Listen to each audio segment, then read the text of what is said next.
Bonjour à tous, j'espère que vous allez bien. Bienvenue sur la chaîne dédiée à la natation. Vous avez atteint un palier dans votre progression, vous réalisez souvent les mêmes temps lors de vos courses et vous cherchez à progresser en vitesse et en puissance. C'est ce dont nous allons parler aujourd'hui dans cette vidéo. Vous pourrez retrouver l'ensemble de mes conseils dans le livre que je mets à votre disposition en lien dans la description. Nous allons aujourd'hui poursuivre le travail sur la physiologie. Je vous invite à ce sujet à prendre connaissance de la dernière vidéo qui traite, elle, de l'endurance. Et donc nous allons voir aujourd'hui quels sont les éléments à mettre en place lors de vos entraînements pour essayer d'augmenter votre puissance. Ces éléments vous permettront ainsi d'atteindre vos objectifs. En augmentant votre puissance aérobie ou anaérobie, vous donnez la possibilité à votre organisme, à l'ensemble de vos cellules, de vos muscles, de développer une intensité à un instant T qui sera plus importante que précédemment. Cette augmentation vous permettra ainsi d'atteindre vos objectifs et de devenir plus performant. Il vous sera ainsi possible de fournir une intensité plus importante sur l'intégralité de votre course et ainsi d'augmenter votre vitesse. Pour développer votre puissance anaérobie, vous vous entraînerez sur des séries qui correspondent aux caractéristiques suivantes. Une durée et une distance totale courte, une intensité maximale et un temps de récupération important. Prenons comme exemple notre nageur qui réalise 6 minutes aux 400 mètres nage libre, soit 1 minute 30 par 100 mètres. Nous lui proposons la série suivante. 3 fois 50 mètres à intensité maximale avec 1 minute de récupération active.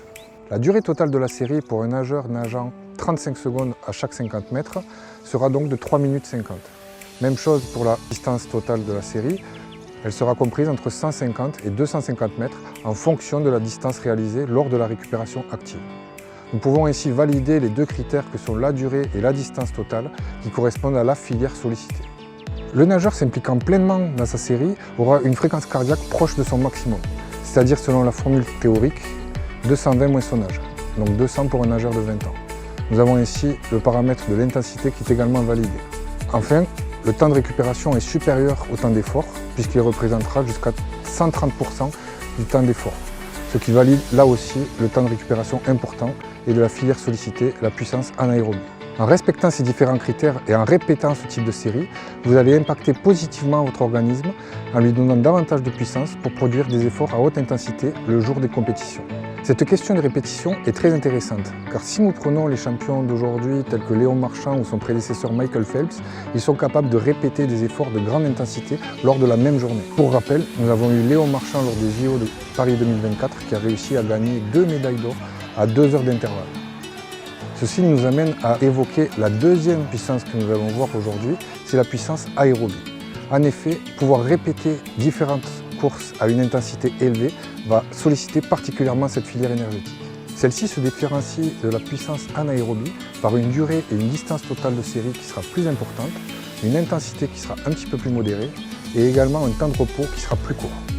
Ainsi, nous vous proposons une série type dans cette filière énergétique de 12 fois 50 mètres avec un départ toutes les 50 secondes. Nous allons reprendre les différents critères que nous avons évoqués tout à l'heure, qui sont la durée et la distance de course. Donc nous avons une distance correspondant à 600 mètres et une durée qui sera de 10 minutes. L'intensité qui sera importante mais sous-maximale, nous allons viser une fréquence cardiaque comprise entre 150 et 190 battements par minute. Enfin, le troisième paramètre qui est le temps de récupération et qui sera variable en fonction du temps réalisé lors de chaque 50 mètres. Pour des 50 mètres réalisés en 35 secondes en moyenne, il représentera 43% du temps d'effort. Pour des 50 mètres réalisés en 40 secondes, il ne représentera plus que 25% du temps total. En conclusion, le fait de travailler ces zones d'intensité vous permettra d'augmenter les seuils de chacune de vos filières et également d'améliorer votre VO2 max. En effet, le fait de travailler régulièrement ces intensités va retarder le seuil d'apparition des lactates dans votre organisme.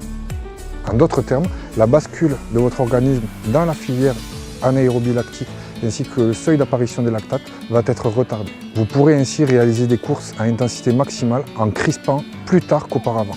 En espérant que cette vidéo vous permette d'améliorer vos performances futures, je vous dis à bientôt sur la chaîne dédiée à la natation. N'oubliez pas, si ce contenu vous intéresse, de liker, commenter et partager le plus possible.